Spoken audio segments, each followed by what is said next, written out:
2절까지.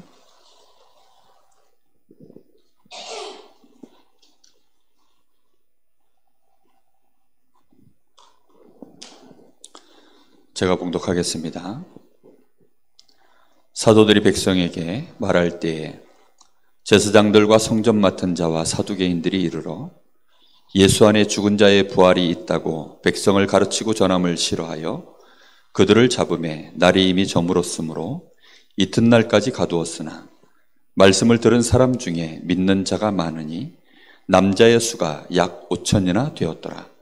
이튿날 관리들과 장로들과 서기관들이 예루살렘에 모였는데 대제사장 안나스와 가야바와 요한과 알렉산더와 및 대제사장의 문중이 다 참여하여 사도들을 가운데 세우고 묻되 너희가 무슨 권세와 누구의 이름으로 이 일을 행하였느냐? 이에 베드로가 성령이 충만하여 이르되 백성의 관리들과 장로들아, 만일 병자에게 행한 착한 일에 대하여 이 사람이 어떻게 구원을 받았느냐고 오늘 우리에게 질문한다면 너희와 모든 이스라엘 백성들은 알라. 너희가 십자가에 못 박고 하나님이 죽은 자 가운데서 살리신 나사렛 예수 그리스도의 이름으로 이 사람이 건강하게 되어 너희 앞에 섰느니라. 이 예수는 너희 건축자들의 버린 돌로서 집 모퉁이의 머릿돌이 되었느니라.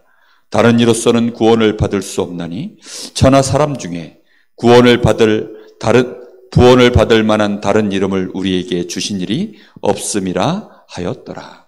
아멘.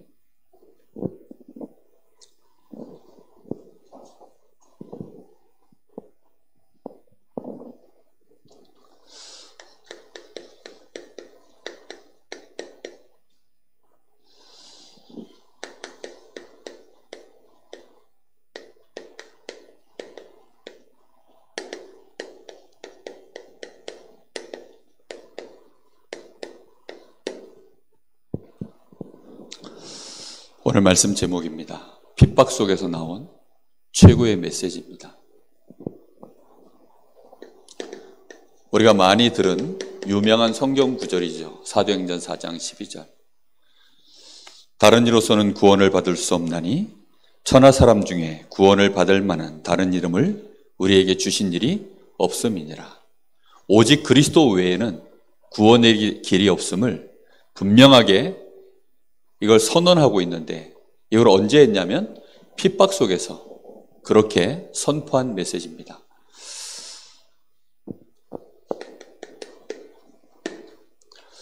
핍박이라는 것은 하나님이 아무에게나 주시는 게 아닙니다. 핍박과 시험은 종류가 달라요. 시험이라는 것은 하나님이 우리를 테스트하시는 겁니다. 말 그대로 우리가 이 과정을 통과할 만한가? 학교에서 보면 그래서 한 학년을 올라가기 전에 또는 어떤 학교에 입학할 때 반드시 뭐 하죠? 시험을 칩니다. 어느 학교에 들어갈 때에도 아니면 어떤 기업에 들어갈 때에도 반드시 시험을 치르죠. 그걸 보고 테스트, 시험이라고 합니다. 그런데 핍박은 종류가 다른 거예요. 이거는 아예 그냥 하나님이 우리를 테스트하려고 하시는 것이 아니라 이 자체가 굉장한 여기에는 하나님이 우리를 인정하시는 것이 포함되어 있는 내용입니다. 우리가 세상에서 전도자로 정복자로 이 여정을 걸어가는 데 있어서 하나님이 우리에게 응답하시는 시작입니다. 이 마이크 좀 울리니까 낮추세요. 신자들이 응답이 없는 이유. 이 여정까지 가야 되는데 지금 우리가 8가지 복을 말씀을 나누고 있습니다. 그런데 거의 대부분 신자들이 사실은 핍박의 그 자리까지 못 가봅니다. 핍박의 자리까지 갔다는 얘기는 이미 사실은 굉장히 힘 있는 자요, 성숙한 자요, 정복자의 위치까지 가 있는 사람입니다. 아무 역사가 일어나면 절대 핍박 같은 거 하지 않습니다. 그런데 역사가 일어나니까 그걸 보고 이제 핍박이 시작되는 거거든요. 아무런 증거와 힘이 없으면 가만 내버려도 되겠다 싶을 때에는 아무도 건드리지 않습니다. 괜히 건드려서 긁어부스러면 되는 거 아니까 건드릴 이유가 없죠. 그런데 핍박이 온다라는 것은 이미 거기까지 올 때 굉장히 많은 여정 속에서 응답을 받은 것입니다. 근데 중요한 건 뭐냐? 대부분 사람들이 응답이 잘 없어요. 하나님의 역사가 일어난다, 이런 게 아예 없습니다. 왜 없느냐? 하나님의 응답은 단순하게 오늘 얘기하고 오늘 역사하시고 이렇지 않습니다. 분명한 여정이라는 게 있어요. 말씀을 주시고 그 말씀을 이루시는 과정이 있단 말이에요.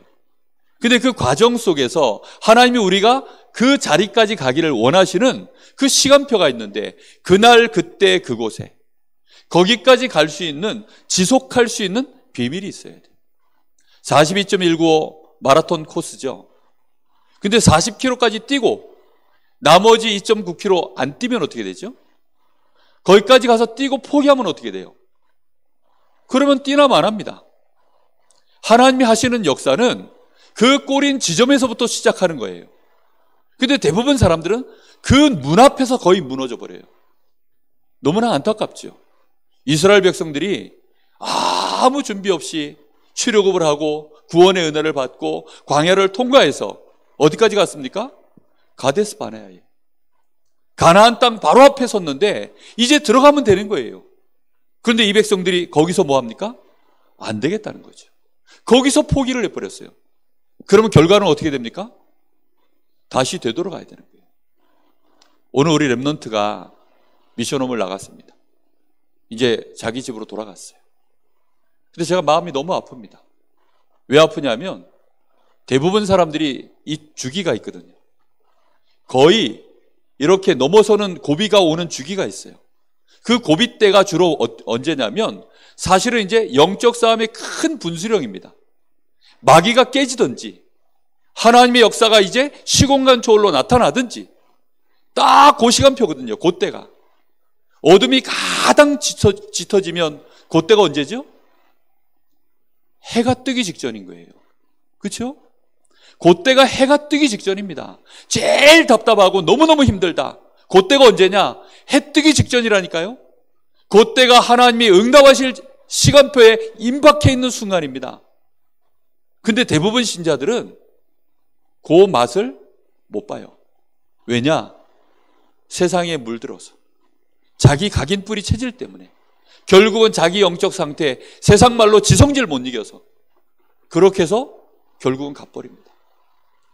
이거는 지금 우리 렘넌트만을 가지고 얘기하는 게 아니에요.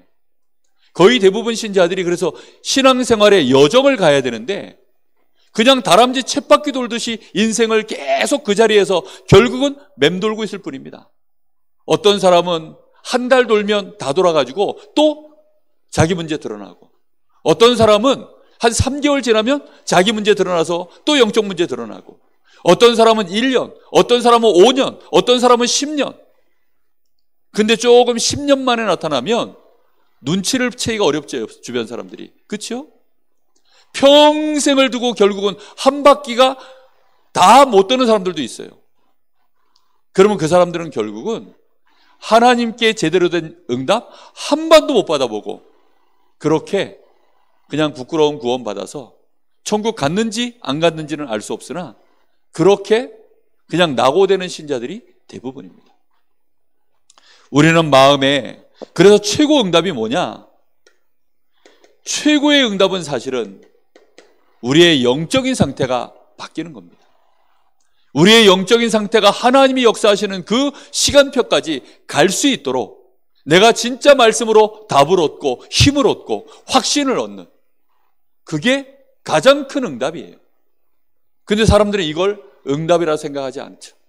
그러다 보니까 여전히 자기 속에 뭘 가득 담고 있냐면 숨은 동기 그냥 가지고 있어요.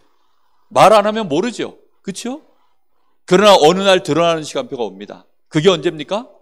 본인이 못 견디는 날, 아니면 이익 손해를 내가 선택해야 되는 순간, 이제 이런 거 오면 그때 이제 싹 드러나요. 숨은 계산했던 거, 숨은 동기 가지고 있던 거. 그 속에 상처가 들어있고 더 나아가 그 속에 두려움을 가득 가지고 있으면 이게 얼마만큼 위험한 건지 사람들은 잘 생각을 못합니다. 상처를 안 버려요.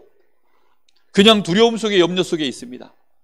그리고 자기 숨은 동기 그냥 그대로 가지고 있습니다. 이렇게 되어지면 결국은 이 영적인 상태가 어디로 흘러갈까요?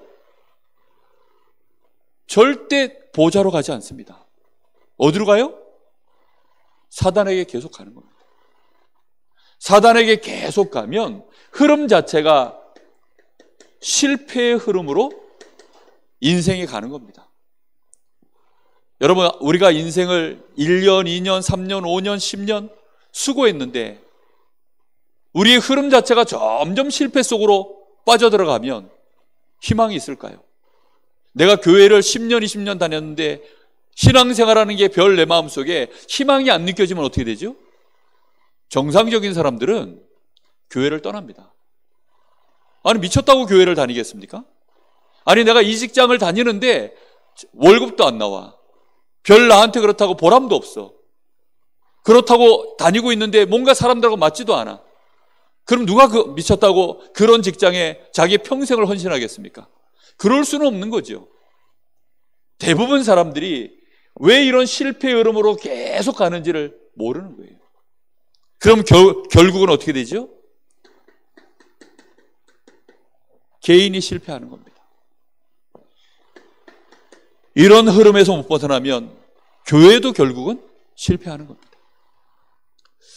이게 굉장히 무서운 말이에요. 실패라는 말이 단순히 돈을 못 번다? 이런 의미가 아닙니다. 실패라는 말은 살아계신 하나님 앞에서 내 인생이 하나님과 함께하는 이 축복으로 힘 있는 삶, 진짜 행복한 삶, 그걸로 내가 빛을 발하는 삶, 이걸 내가 전혀 못 누려보는 거예요. 언제 하느냐? 천국 가서요. 천국 가서 누구처럼? 저 거지 나사로처럼 그런 인생 살다 가는 것입니다. 우리의 한 번 생애가 하나님을 믿는데 대충 믿다 말 것이냐, 아니면 확실하게 믿을 것이냐, 이게 중요합니다.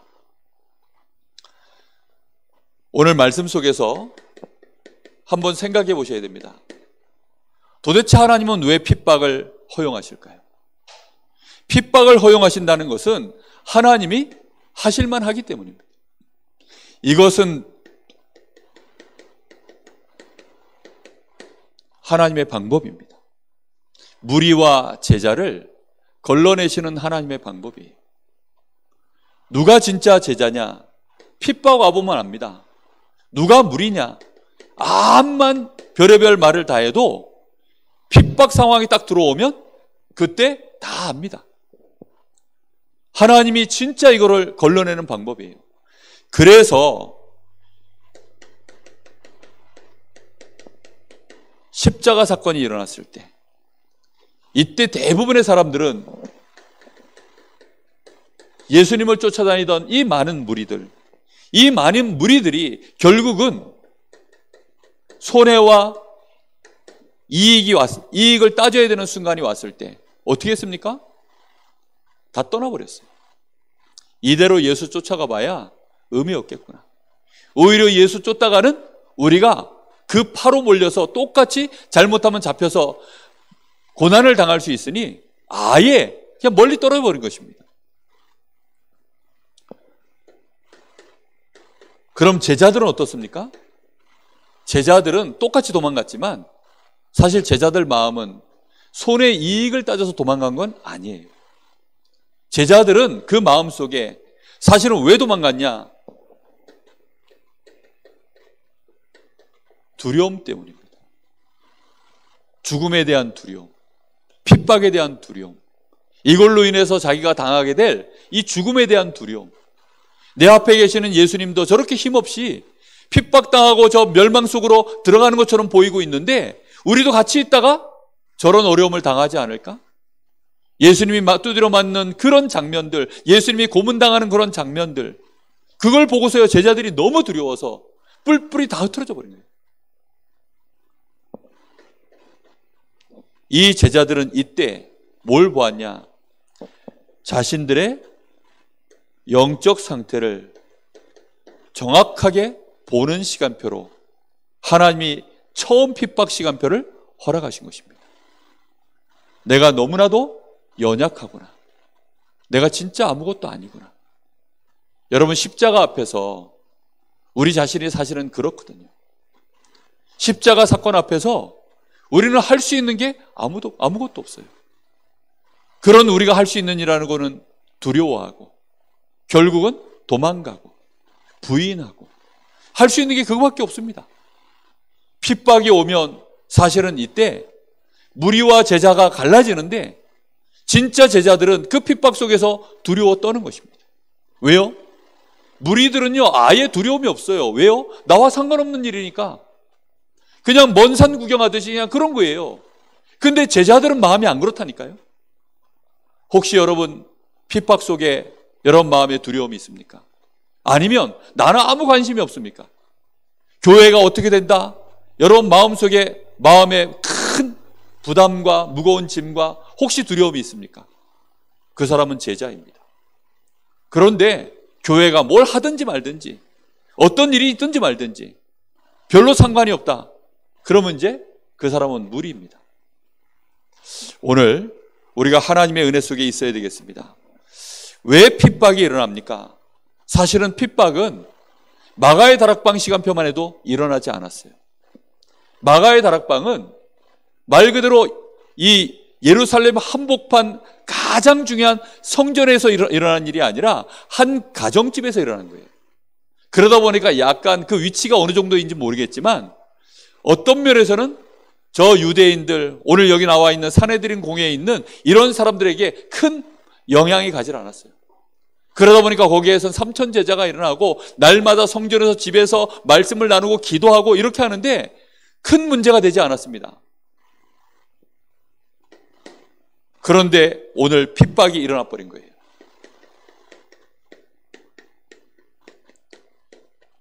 여러분들이 이 눈이 열려야 됩니다. 핍박의 당연성. 왜 핍박이 일어났습니까? 안진뱅이가 일어난 사건 때문에 핍박이 시작되어졌어요. 사실은 예수님이 별 역사를 이루지 않고 조용하게 은밀하게 그냥 제자들하고 같이 저 산으로 들로 은밀하게 다니면서 말씀 사역하고 그냥 그렇게만 했다면 아마 유대인들이 또 로마에서 그렇게 바리새인들이 긴장하고 아마도 그렇게 핍박을 하지 않았을 것입니다. 근데 예수님 가는 곳마다 구름대 같은 무리들이 쫓아다니고 거기에 막 추종자들이 막 올라오고 심지어 예수님을 통해서 일어나는 그 소문들 들어보니까 엄청난 역사들이 계속 일어나거든요. 그러니 이 바리새인들 또 로마에 정치하는 자들이 뭔가 여기에서 지금 자기들에게 위협을 느낀 겁니다. 그러니 그걸 찍어 누르려고 하니까 그때 일어나는 게 핍박입니다. 지금 처음으로 베드로와 마가의 다락방이 핍박을 당하는 상황이 그래서 똑같이 벌어진 겁니다. 우리가 조용히 교회에서 은혜 받고 나 혼자서 은혜 받고 그러고 있으면 핍박 안 일어나요. 그런데 하나님이 우리에게 주신 이 복음은 나만 사는 건가요? 아니죠. 우리 교회만의 복음인가요? 아니죠. 이 복음은 내 가문, 내 현장, 이 시대, 특히 저 흑암 권세, 우상의 세력, 그 속에 묶여있는 자들을 실제로 살려내는 하나님의 최고의 답 중의 답이요 능력 중의 능력이기 때문에 흑암 세력이 가만히 있을 수가 없어요. 본격적으로 이 복음이 현장으로 파급돼 들어가기 시작하면 그때부터는 무조건 뭐가 일어납니까? 핍박이 일어나게 되어 있습니다. 아침에 저 어딥니까? 새벽 시장만 가봐도 거기에 아무나 가서 장사치고 물건 팔고 그렇게 못합니다. 거기에 다 뭐가 있죠? 다 자리가 정해져 있어요.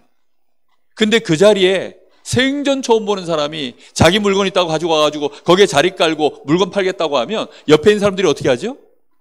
다 싫어합니다. 쫓아내고. 예전에 제가 대학 다닐 때 알바한다고 붕어빵, 그 다음에 그 오뎅 이런 거 이제 해가지고 차에다가 그래가지고 막 이제 싣고 다니면서 이렇게 제가 장사해 본 적이 있어요. 여고 앞에서 그걸 장사하는데 신고가 딱 들어오더라고요. 그 옆에 제과점에서 바로 신고가 들어오더라고요. 그런 유의 이제 역사가 일어나는 게 이게 핍박입니다. 우리가 진짜 복음 가지면 누가 핍박을 하죠? 복음 반대편에 있는 자들. 반드시 그들이 일어나서 역사하게 되어 있습니다. 지금 세상은 의식주 중심으로, 성공 중심으로 이렇게 완전히 판이 짜져 있어요. 세상 자체가 딱 이렇습니다. 그럼 여기에는 누가 이미 존재하죠? 기득권을 가진 자들이 이미 존재합니다. 근데 지금 이 사람들의 의식주 문제, 이 사람들의 성공, 이거 건드리려고 하는 게 지금 아니거든요. 근데 이 사람들은 지금 긴장을 하는 이유가 자꾸만 여기에 이제 다른 흐름이 생겨나면 그 흐름 때문에 경제도 넘어가고 세력도 넘어가고 결국은 정치적인 힘도 넘어가니까 거기에 이제 놀란 거예요. 그래서 긴장을 하고 이 사람들이 완전히 이제 똘똘 뭉친 것입니다. 사단이 역사하는 방법이 뭔지 아십니까? 사단의 관계는 에베소서 6장 12절에 나와 있죠. 통치자들, 권세들, 어둠의 세상 주관자들, 하늘에 있는 악한 영들. 여러분, 통치자들이 누구지요? 요즘으로 말하면 대통령입니다. 그때 당시로 말하면 왕들입니다. 왕, 로마 황제, 유대의 왕, 이런 사람들이 전부 통치자들이에요. 권세자들은 누구죠? 그 밑에 실제 일하는 이제 관료들입니다.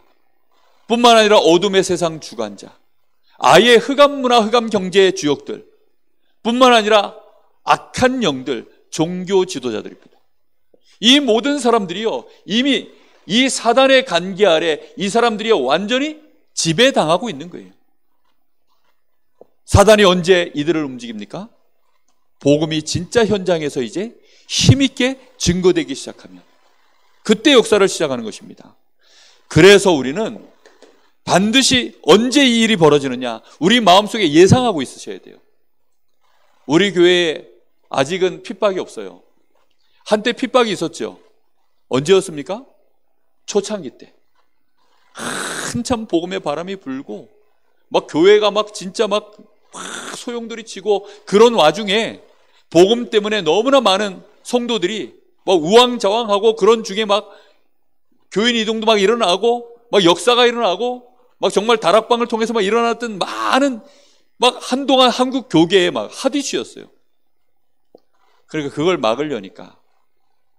그래서 이제 모든 방법이 동원되어지던 중에 제일 쉬운 게 뭐냐면 이단 누명 씌우는 거니까. 그래서 한국 교계에서요 완전히 똘똘 뭉쳐서 이단 누명을 씌워버린 겁니다. 우리가 진짜 이 복음 제대로 가지고 현장에 증거할 수 있는 사역자가 준비되어지고 실제로 현장에서 이 복음을 현장에 이 복음을 증거하면서 우리가 이 복음의 메시지를 우리의 현장에 증거하기 시작하면 진짜 역사가 일어납니다. 오늘 여기에 베드로가 안진뱅이를 이렇게 세웠는데 그 안진뱅이 일어난 일로 인하여서 지금 사람들이 이게 어찌된 일이야 막 이러니까 지난주 말씀 나눴죠. 사도행전 3장에 베드로가 바로 부활하신 그리스도, 그분이 이 안진뱅이를 이렇게 세운 거야 라는 이제 이 메시지를 던지니까 그 메시지를 받은 자들이 그날 믿은 자의 수가 남자만 5천이나 되더라. 여러분, 남자 숫자만 5천이에요. 자, 이렇게 되어지니까 현장의 분위기가 어떨까요? 뭔가 지금요 확 흐름이 뒤바뀐 거예요. 산헤드린 공회의 그 대제사장들 뿐만 아니라 그 장로들, 유대인의 모든 관료들, 그 훌륭한 문중들, 이 사람들이요 전부 모여든 겁니다. 모여들어가지고 예수 이름으로 이 복음 말하는 거, 이게 싫어가지고 자기들이 십자가에 못 박아버린 자거든요. 그리고 그 십자가에 못 박을 때 그 제자들 다 그거 같이 없애버리려고 그랬거든요. 그런데 어느덧 빼도 박을 수 없는 분명한 현장의 증거가 일어나 버렸어요. 그것도 어디에서요? 예루살렘 성전에서요. 예루살렘 성전 미문에 40여 세나 되어지는 이 사람이 남연사 안진뱅이였는데 초등학교 때부터 한 10여 세 때부터 아마 거기 앉혀놨다고만 해도 몇 년입니까? 짧게 잡아도 30년이에요. 그 30년 세월을요 성전 미문에 앉아 있었던 이 안진뱅이, 그 사람이 일어나 버리니까 예루살렘 이 성전 전체에 엄청난 소동이 일어난 겁니다. 그러니 이 일로 인하여서 어떻게 막아볼 수 없는 일들이 벌어진 거예요. 자, 이렇게 되어지니까 이 사람들의 흐름이 바뀌니 당연히 핍박은 일어납니다. 그걸 다시 자기들 힘으로 견고히 갖추고 하려고 하면 핍박을 하죠. 그래서는 베드로와 이제 이 베드로와 오늘 여기 말씀해 보면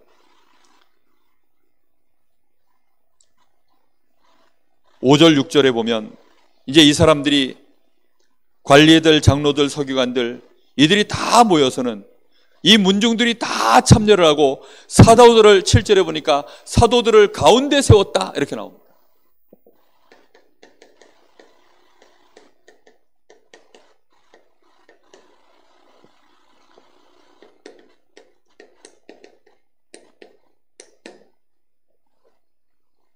핍박의 한가운데 사도들이 선 것입니다. 상상할 수도 없는 일이죠. 불과 몇 달 전만 해도 이 사람들은 핍박 속에 도망 다니던 자들이었어요. 그 두려움으로 인하여서 감히 이런 일을 할 수 없는 사람들이었습니다. 근데 이 제자들이 어느덧 자기들도 모르는 사이에 의도치 않았는데 이 한복판에 들어가 버린 거예요. 산헤드린 공회가 소집이 되어졌습니다. 그러므로 이 사람들이 질문을 던지는 거예요. 7절에 보니까 너희가 무슨 자격으로, 누구의 이름으로, 누구의 권세로 너희가 이 일을 행하여?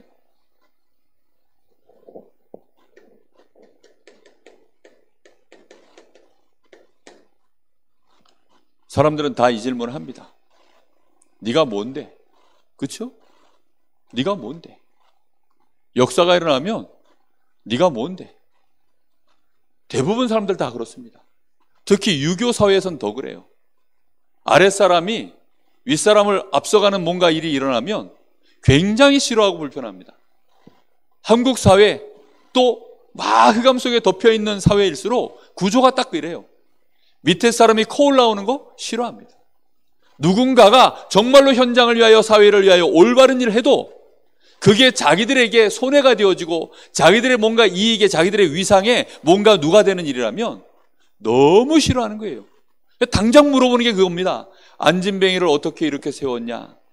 참 대단하다. 궁금하다. 그렇게 해서 지금 이 공회가 소집된 게 아니고 이것들이 무슨 자격으로 이렇게 하는 거야? 니들 배우가 누구냐는 거죠. 도대체 네가 무슨 힘으로 이렇게 했냐는 겁니다. 이렇게 자격을 따져 물으니까 보통은 다 위축되고 겁을 먹고 말을 더듬어야 되는데 베드로가 얘기합니다. 지금 너희가 보고 있는 이 안진뱅이, 이 사람에게 일어난 행한 선한 일에 대하여 너희가 묻는 거라면 내가 지금 여기에 대해서 정확하게 말해줄 수 있다는 것입니다. 오늘 분명히 여러분, 우리가 직접 보고 우리를 통하여서 일어난 그 일에 대하여 우리가 분명한 메시지를 할 수 있다면 그 사람은 끊임없이 하나님 옆에 쓰임받을 사람입니다. 사람들은 보통 응답받으면 내가 왜 응답받았는지를 몰라요. 응답이 안 오면 왜 내가 응답을 못 받고 있는지 모릅니다. 역사가 일어나면 왜 역사가 일어났는지, 이 역사를 통해서 하나님이 또 무슨 일을 하려고 하시는지 이런 걸 정확하게 알아야 하나하나 인도받아가는 거거든요. 지난주에도 말씀을 나눴지만 사도행전 2장에 성령의 역사가 일어나서 하나님의 큰 일을 각 나라에 얻으러 막 말하는 걸 듣더니 사람들이 이게 무슨 일이나 했을 때 베드로가 뭐라고 대답합니까? 이것은 술 취한 것이 아니고 요엘 선지자 때부터 이미 약속되어진 그 성령의 역사가 드디어 오순절날 너희들 보는 이 앞에서 하나님이 예수 그리스도를 주로 세워서 예수가 약속하신 그 성령이 여기에 역사하신 것을 너희들이 지금 보고 있는 거야. 그 예수를 사람들이 몰라서 십자가에 못 박아 죽게 했지만 그 예수를 하나님이 살리셔서 이제 그 예수를 믿는 자들에게 하나님의 성령이 이렇게 임하신 거야 라고 얘기를 들을 때요, 이 사람들이 어떻게 됐다고요? 마음에 찔려서 이 복음을 또 받고 그들이 제자로 선 것입니다. 사도행전 3장에 이제 또 안진뱅이를 통하여서 베드로가 이 복음을 전했을 때 안진뱅이의 역사가 일어났을 때 사람들이 또 묻는 거죠. 이 사람이 그 사람 맞아? 이게 도대체 어떻게 된 일이야? 막 소동이 일어났을 때 또다시 그걸 가지고 베드로가 설명을 해줘요. 안진뱅이가 어쩌다 막 하나님이 역사하셔서 일어났습니다. 내가 기도를 세게 했더니 일어났다. 이렇게 말하질 않아요. 하나님이 예수 그리스도를 너희 다 알다시피 많은 앞에 선진들을 통하여, 선지자를 통하여, 모세를 통하여, 다윗을 통하여 이렇게 하나님이 약속해 놓으셨는데 그 약속하신 분이 오셨다. 근데 너희들이 몰라가지고 그를 십자가에 못 박혀 죽여버리지 않았냐. 그런데 그 예수는 부활하셔서 이제 그분이 이 안진뱅이를 이렇게 세우신 것이다. 정확한 메시지를 또 던지니까요, 그 말을 듣고 믿은 자가 5천이 또 일어난 거예요. 자, 똑같습니다. 여기는 요 앞에 3장까지는 사람들이 너무 궁금해서 자기들도 이 은혜를 받고 싶고 이 역사를 확인하고 이 영광에 동참하고 싶어서 질문한 겁니다. 근데 여기는 어떻죠? 어떻게 하든지 요거를 이제 죽이려고.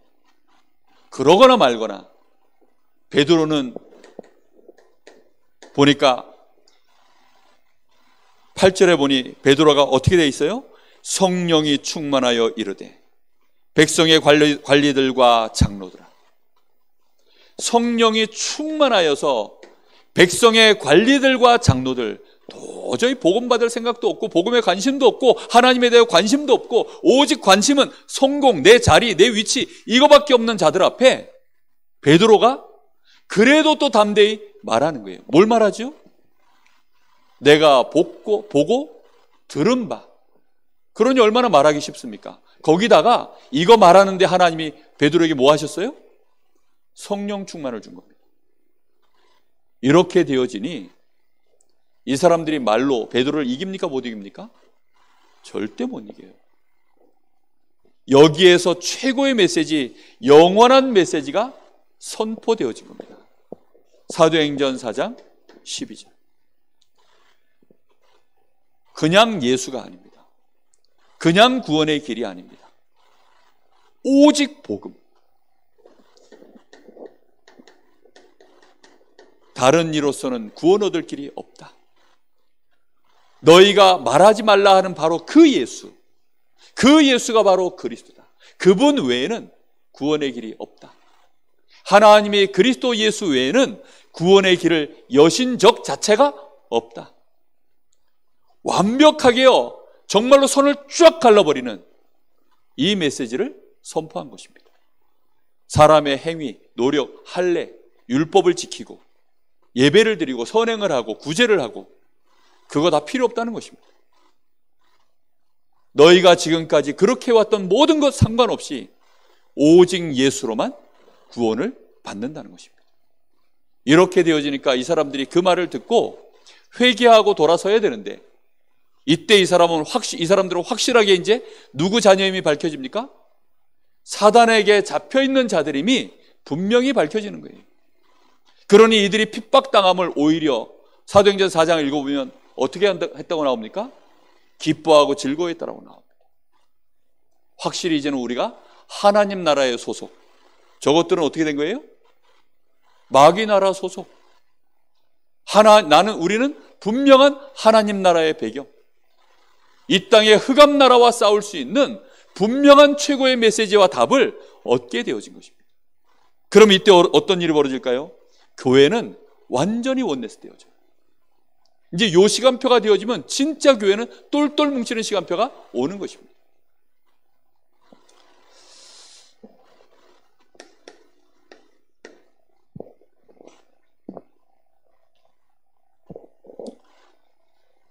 오늘 이 단어를 기억하세요. 이 문장을.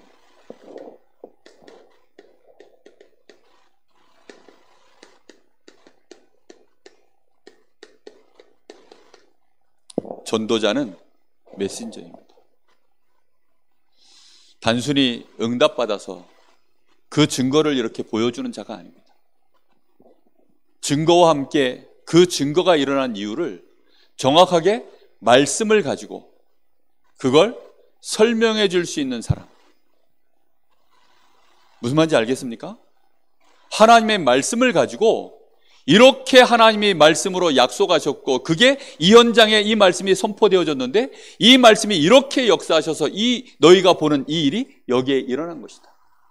그렇다면 너희들도 이 약속의 말씀을 붙잡고 너희도 믿음으로 나간다면 너희에게도 하나님이 같은 은혜를 주실 것이다. 그게 전도자의 메시지입니다. 세계복음화는 메시지, 메신저, 그리고 성령의 역사가 일어나는 전략입니다. 그것 말고는 절대로 현장 복음화 못합니다. 그래서 우리는 반드시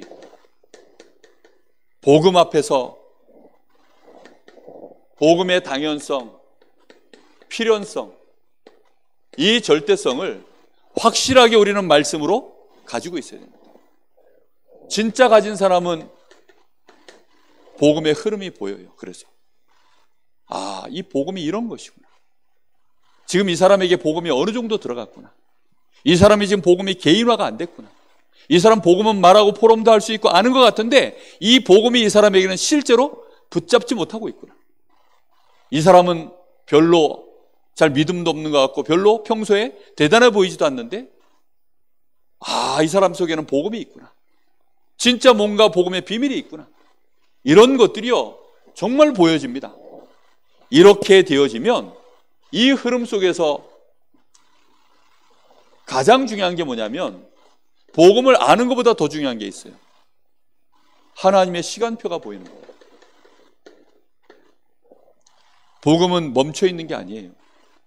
이 복음은 반드시 역사를 이루고 이 복음은 응답되어지고 현장을 살려야 되기 때문에 하나님이 지금도 계속 이 복음이 흘러가도록 역사하시는 것입니다. 이 복음이 가는데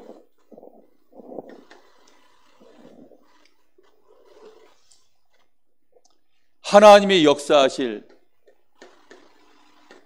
계획, 다시 말하면 현장을 놓고 정말로 이제는 기도하면서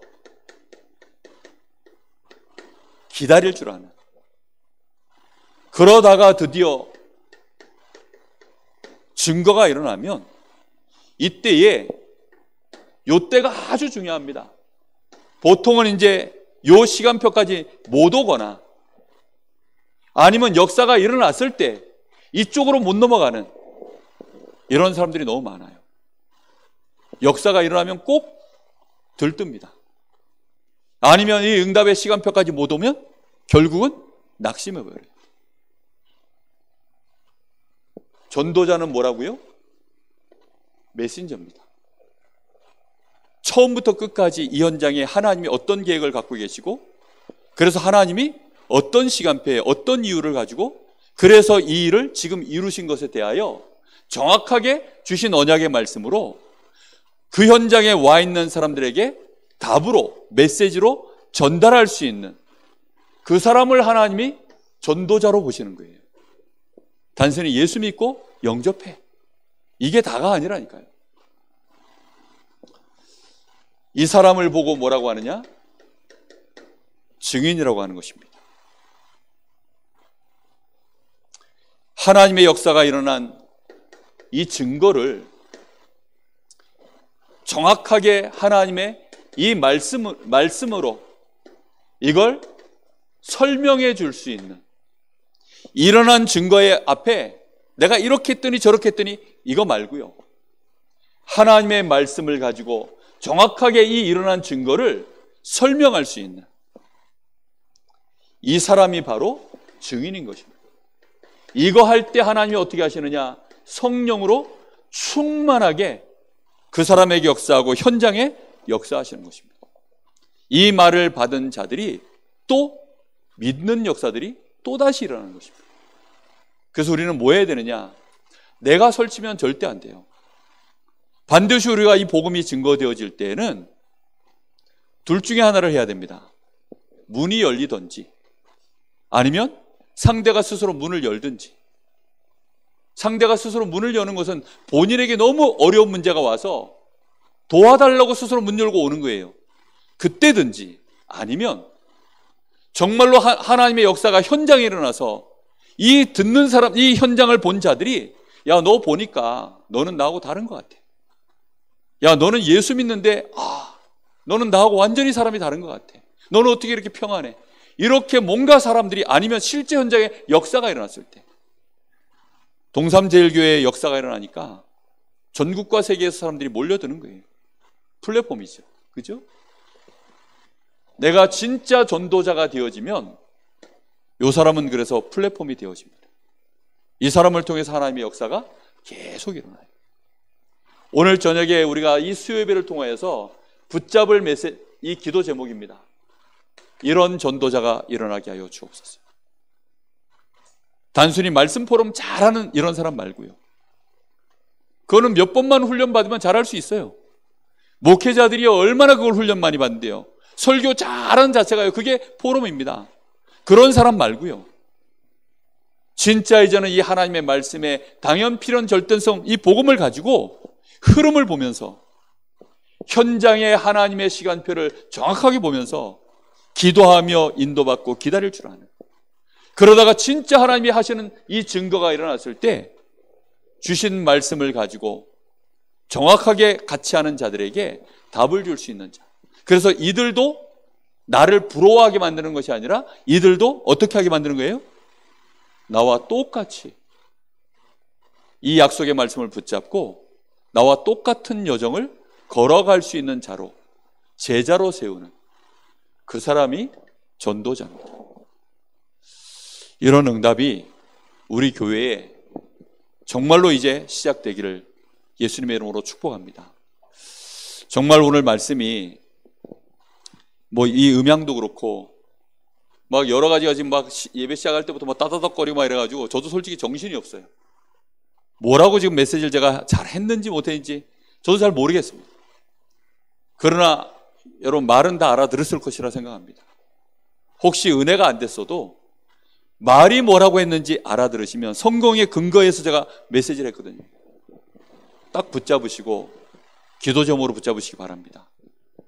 이제까지는 누가 가서 해줘야 되고 누군가 하고 나면 그 사람에게만 특별히 하나님이 역사한 것이고, 그 현장에 그걸 본 사람들은 부러워만 하고 저 사람만의 응답이고 그렇게만 보여졌습니다. 한국교회가 지금까지 그랬어요. 그래서 이 은혜가 진짜 특별은혜, 특별은혜 중에서도 진짜 특별은혜, 뭔가 특별한 존재, 특별한 사람에게만 그렇게 응답이 일어나는 것처럼만 본 것입니다. 그래서 전도도 심지어는 은사 중에 하나인 것처럼 오해하고 있습니다. 전도는 그런 것이 아닙니다.